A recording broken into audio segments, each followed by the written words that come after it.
Hey everybody. Makes me feel old to say this, but this is kind of a flashback video. So a lot of people asked if we could go back and do tutorial versions of the first few patterns we put out when we weren't talking. So this is actually one of our oldest patterns we have on the site. It's our quick draw wallet, and I scanned through, and we have 300 videos at this point, but I don't think we ever did a walkthrough tutorial on how to make this pattern. So the pattern will be linked below, and the materials will be linked below. And the only reason I say that is because we'll be using a 4 or 5 ounce Sedgwick exterior. And the nice thing about using split Sedgwick from Buckle Guy is that they have the backs finished. So you get a nice finished back. You don't have to line it. All the white speckles you're seeing, that's tallow. So that's fats and oils that the leather is stuffed with. You can polish those out or leave them and they go away on their own. So let's get going. So this piece is going to serve two purposes. You're going to want to cut it out because it is the whatever side you choose it to be on. It's the main pocket support, but it's also has your guide on it. So once you get this piece cut out, we're going to take an awl and we're going to mark where our pocket, our T-pocket, is going to land. Now before we start to glue anything together, what we want to do is, you don't have to do this step, but you want to burnish all of the things in the wallet. And this is back when we used to do guides, so we do have a picture of the wallet here. You want to burnish the pieces of the wallet you're not going to be able to get to when it's done. So we are going to burnish the circular thumb slot, and we're going to just burnish the top of the two pockets. So before glue, I'm also going to mark the tops of our quick draw. So this is a thumb slot. You put your card in and your thumb slides it out easy, hence why it's called a quick draw.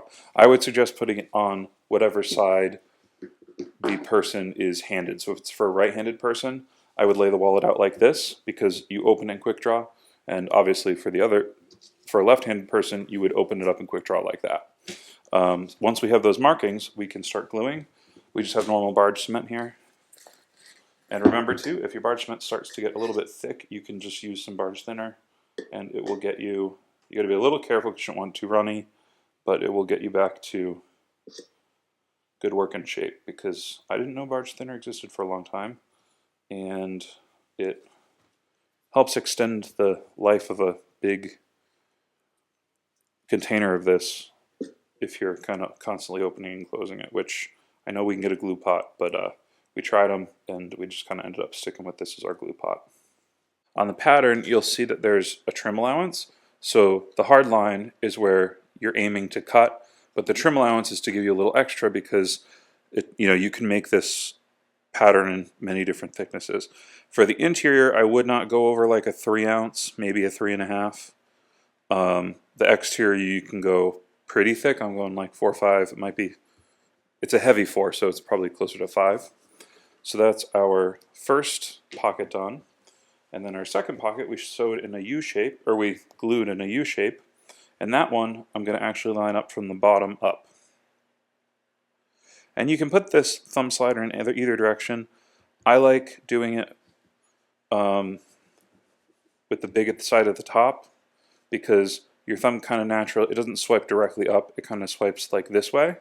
And Killian and I have been carrying wallets with this thumb slider for years, and it seems to feel a lot more natural, whether you're right or left-handed, if you put the big part at the top, and that's why that's designed that way. So our next step is we need to get some glue onto this whole setup, and then we'll stitch up the side of this that's going to be the interior side of the wallet.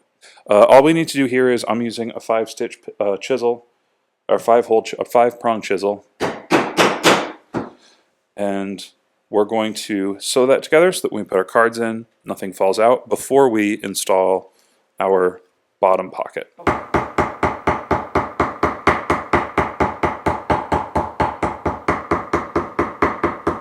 So what I'm going to do is I'm going to put our bottom pocket to line up with our top pocket guide. I'm going to flip it over. Doesn't have to be perfect, we just need a rough estimate of where this is going to land. Just use a pencil or any marking tool you'd like. You're never going to see this. And now this line is going to tell us where we have to glue inside of. because I've had many times where I forgot I had a stitching allowance and I only glued like a little tiny bit on the outside and it didn't catch any of this. So now we know we need to glue inside of this line. It'll just help us depending on the weight of leather you're using. It's just those millimeters that a trim allowance helps with, and once we get this all trimmed down nice and clean, we'll have really nice straight edges.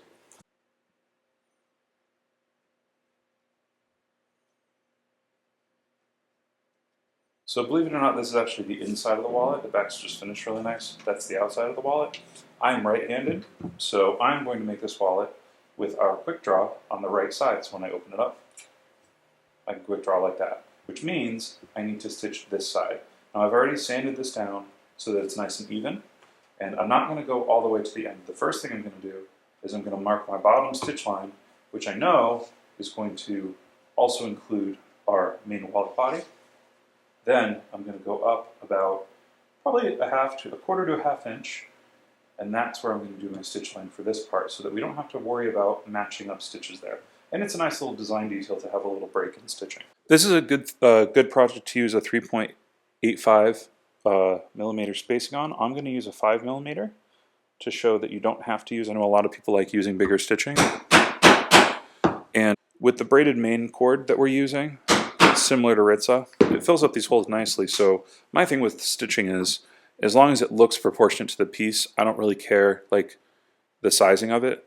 A 5 millimeter, a 6 millimeter, a 4 millimeter, a 3 millimeter, it's all going to be the same strength. And I tend to like 5. I think that the 5 spacing looks nice at this size. So I'm leaving that gap there, and I'm just going to sew this seam, and then we'll finish this edge before we glue it into the wallet, and this side is pretty much done.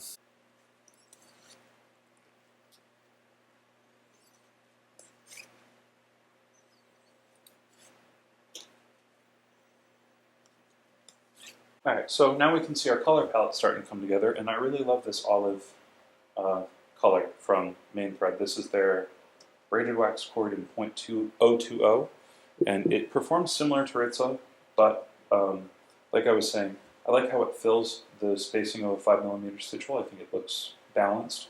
So what we're going to do is, the thing about being efficient with this kind of project is that we kind of always want to be going back and forth from side to side. So before I glue this together, what I want to do is I want to mark out and lay down the glue so it can be drying for this side. So then we can get everything stuck together and just sew around the whole wallet, and after we burnish it, we will be done. So it's a quick project, but you can make it look really nice. And you can line these as well. Don't go by me just really enjoying the finished back here. If you want to line it, line it. So I'm going to install, not going to install glue. I'm just going to put glue on these. And remember, on this one you want to glue every side that doesn't have thread on it. Oh god, so drippy.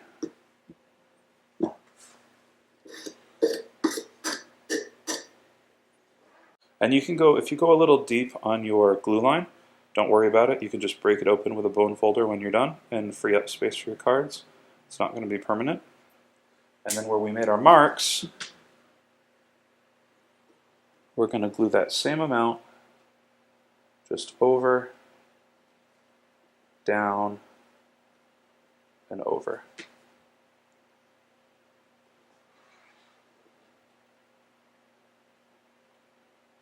So with our glue dry to the touch, if you're using barge cement or any cement, you want the glue dry to the touch before you install it.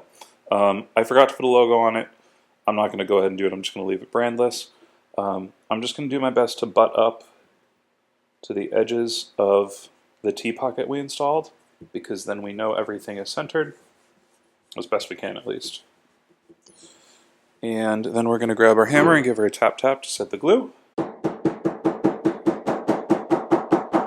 So I trimmed off, once I got this glued in, as you can see, we had our trim allowance here, and it's going to be different for everybody using a thickness, using whatever thickness you're using. I would suggest sticking to, I might have already said this, but if I haven't, I would suggest sticking to a fairly firm tannage, veg tan or something like that, and staying in the 2.5 to 3 ounce range. You don't want it any thinner than that unless you're using like a coated French leather or something that has plastic in it that's not going to stretch.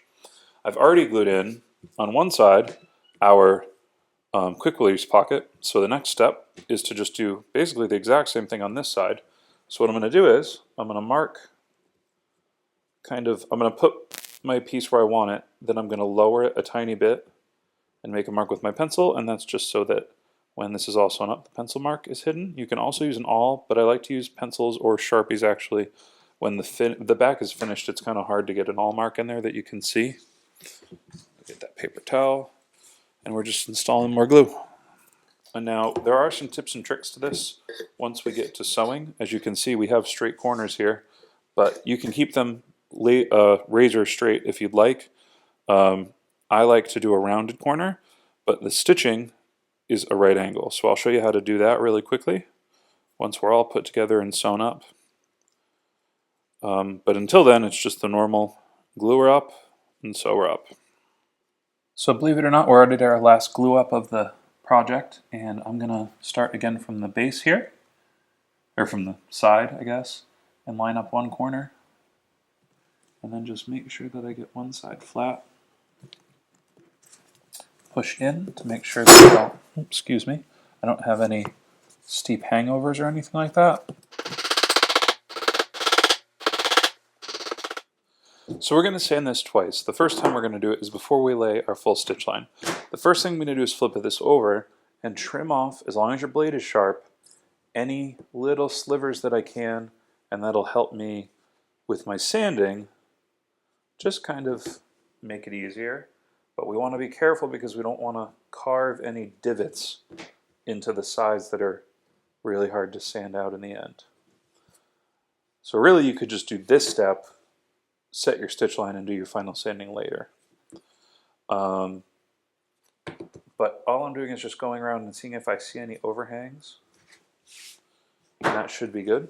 So I'm going to go give this a quick sand off camera on our power sander. We have one of the like the circulating ones. And I'll come back and we'll lay our stitch line down. And I'll show you how we do a right angle, but with a curve ultimately at the end, so that you don't have any sharp angles that will pull up over time, because that can happen with use with this style wallet. So ideally, we want to use our whatever you're most comfortable with, but I like to use my 9-prong as much as possible because it's going to get me this straightest stitch line I can get.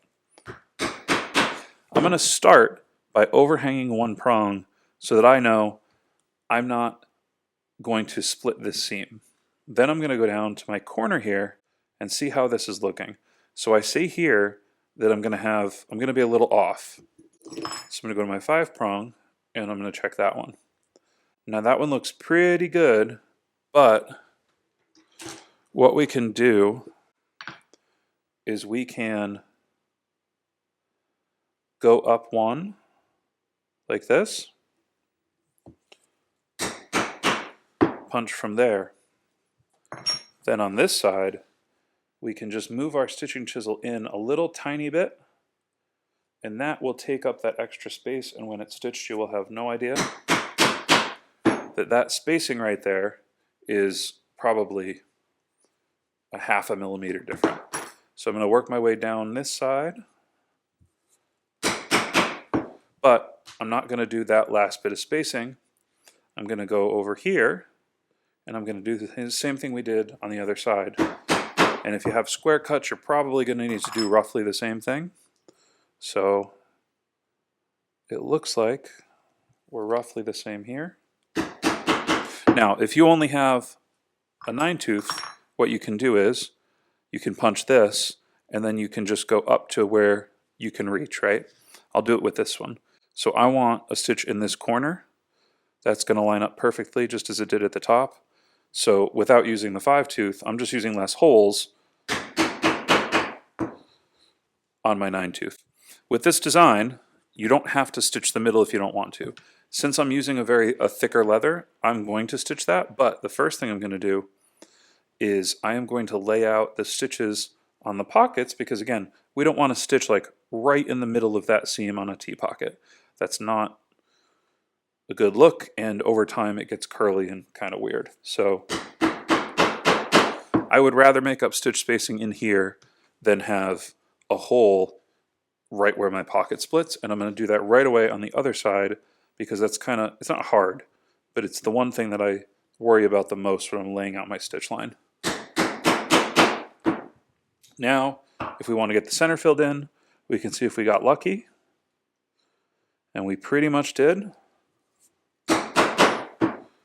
Those holes all line up. And these holes all line up. So then, again, you can use your 5, well, actually, we should probably check, because I think this side is a little bit bigger. Yeah, see, that's a little too close for me, and that is going to result, actually, that's perfect. Our stitching holes like this, we'll punch those, and we'll take this and do the same exact thing.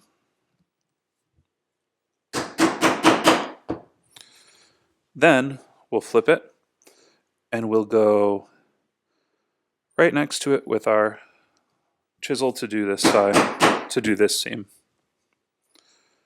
And we should end up getting some nice even stitching. I was kind of looking forward to showing you how to make up little spaces in stitching because a lot of people ask, but pattern came out really good for 5mm stitching. And there we go. So as you can see, with practice, a lot of people ask me, how do you punch all the way through? And keep your angle straight, and a lot of it is just practice.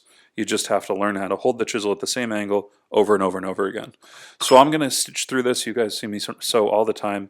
We'll come back when we're all stitched up and ready to finish off the seams. Alright, so we have everything sewn up, and before I go back to the sander, here's how I round over my corners without doing a rounded corner. So we're going to have a right angle at our stitch line, and all I'm going to do is just make a little tiny cut like this.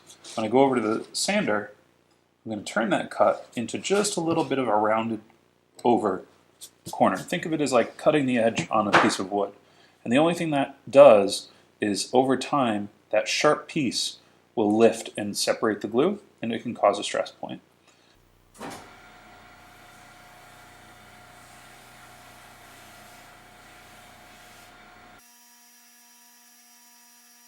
So from the front, you can see how it just slightly, once we bevel, it just slightly rounds that corner. And over time, long periods, I'm talking 10 years or so, that'll make this wallet look a lot nicer as it ages. I'm also starting to think, with this color combo, that a little bit of a darker edge might look really cool with some dye paint. So I think I'm going to use some medium brown Phoebing's Pro Dye on the edges before I do the final burnishing. So I'm just going to do one coat, and I'm going to be really careful because I don't want to over dye this natural veg tan and get a bunch of dye on my nice clean veg tan. It's going to look like I'm over dyeing a little bit, but once we do our final burnish, it'll even out and we'll have a nice straight line of dye. And that's what these dye pens are really good for. Because they have the straight tip on them, they won't really stray too much from where you're putting them if you're using them like this on an edge. And I think there was a question, the dye pens don't come pre-filled. They're paint markers, and a lot of people, I was convinced last year to try, after people have been doing it for years, to try leather dyeing one, and I am a total convert, in love with it, and will not go back because it makes it so easy. So the way I do it is I focus on one side first, then I'm going to go to the other side and just hit that up so that we get a nice fully dyed corner, or edge, I mean.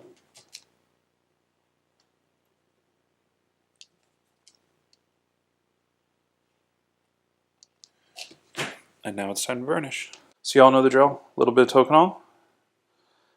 You can take the extra step of slicking with wood if you would like, which, why not? Let's give it a go. So I'm only going to do 2 sides at a time because the Tokonol will dry out and we don't really want that happening. I'm going to brush away the excess so it doesn't stain the leather. I'm just going to take a tool handle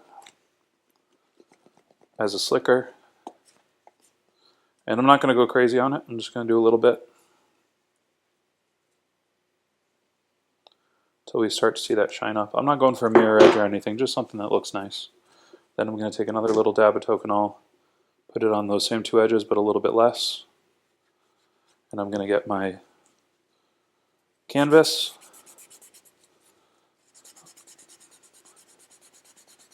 Give her a good shine.